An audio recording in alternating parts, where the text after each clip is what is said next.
Bakı şəhərində səhər 8-dən, 9-dan dəxli yoxdur, 10-dan axşama kimi məktəblərdə oturmaq ancaq xüsusi ixtisaslaşdırılmış, xüsusi fənn məktəblərində optimal və məhsuldar qərar sayıla bilər. Məktəbdə yer yoxdur. Müəllimlər otağında bütün müəllimlərin eyni vaxtda orada oturması üçün yer yoxdur. Məsələn, müəllimlərin çoxu baxıram dünəndən yazırlar. Ad-bad yazırlar. Məktəbin nömrəsini yazan var. Deyir ki, axı mən Bakıda dərs deyirəm. Mən gözləyirəm ki, birinci növbənin müəlliməsi geçsin. Mən oradan pencəyimi alsın, plaşımı alsın, çantamı qoyum, geyim dərsə.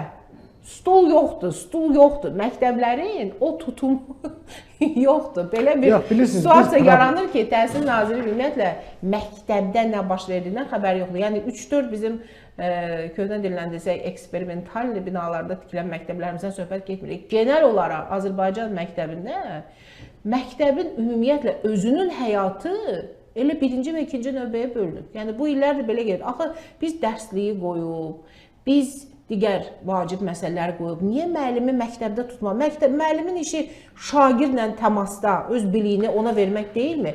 O deyir ki, digər işlərlə məşğul olmalı. Və digər işlər nə ola bilər? Mənə o maraqlıdır.